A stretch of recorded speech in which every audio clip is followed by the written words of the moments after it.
ఇక నేడు ఏపీ మంత్రివర్గం సమావేశం కానుంది. సీఎం చంద్రబాబు అధ్యక్షతన జరిగే ఈ కేబినెట్ భేటీలో పాలన, సంక్షేమం, మౌలిక వస్తువులు, అభివృద్ధి, పెట్టుబడులు, పరిపాలన అంశాలపైన విస్తృతంగా చర్చించనున్నారు. ముఖ్యంగా ప్రభుత్వ ఉద్యోగులు, పెన్షనర్లకు సంబంధించిన పలు డిమాండ్లపై మంత్రివర్గం చర్చించే అవకాశం ఉంది.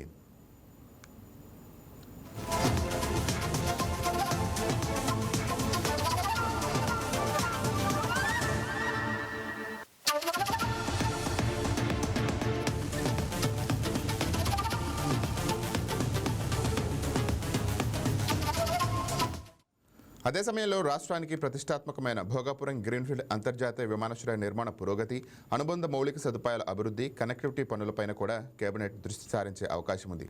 ఈ ప్రాజెక్టుకి సంబంధించి పలు ప్రతిపాదనలకు ఆమోదం తెలిపే అవకాశం ఉందని సమాచారం. ఇక రాష్ట్ర వ్యాప్తంగా రోడ్లు, సాగునీటి ప్రాజెక్టులు, పట్టణాభివృద్ధి, విద్య, వైద్యం, పరిశ్రమల ప్రోత్సాహకానికి సంబంధించిన పలు అభివృద్ధి పనులకు పరిపాలన అనుమతులు, నిధుల కేటాయింపులపై కూడా మంత్రివర్గం నిర్ణయాలు తీసుకునే అవకాశం ఉంది. దీంతో పాటు వివిధ శాఖలు సమర్పించిన ప్రతిపాదనలు పరిశీలించి కీలక నిర్ణయాలకు కేబినెట్ ఆమోదం తెలపనున్నట్టు తెలుస్తోంది.